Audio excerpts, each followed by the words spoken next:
నమస్తే దోస్తులు, ఎట్లురు బావురా? మేమైతే చాలా బాగున్నాం. ఈరోజు అయితే వేములవాడ రాజన్నను దర్శించుకోనికి అయితే వేములవాడ అయితే వచ్చాము. ఇక వచ్చిన తర్వాత ఇక్కడనైతే గవర్నమెంట్ రూమ్ అయితే తీసుకున్నాం. ఒక రోజు వచ్చేసి 560 రూపాయలు. ఇక స్నానాలు అయితే వేసుకొని రూమ్లో ఇక బయటికి అయితే వెళ్ళాము. ఇక రాజన్న దర్శనం చేసుకోనికి అయితే వెళ్తున్నాము. ఇక దారిలో కొబ్బరికాయలు, పూలు, అగరవస్సులు అవి అయితే తీసుకున్నాం. ఇక చూడండి నా చిన్ని బేబీ ఎలా నవ్వుతుందో చూడండి. ఇక మల్లెపూలు అయితే తీసుకున్నారు మా వాళ్ళు. మల్లెపూలు తీసుకొని ఒక్కో మెట్టు ఎక్కుతైతే రాజన్న ఆలయానికి అయితే వచ్చాము.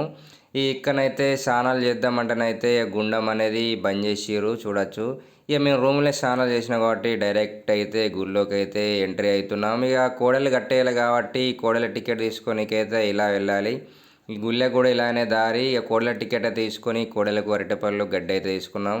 ఇక ఇలా ఇలా ఎక్కుతూ వెళ్తున్నాం. ఇక చూడండి మా అమ్మని అయితే చాలా భయమేస్తుంది. ఇక నెక్స్ట్ వీడియో అయితే పార్ట్ 2లో వస్తుంది. చూడండి, లైక్, షేర్, సబ్స్క్రైబ్.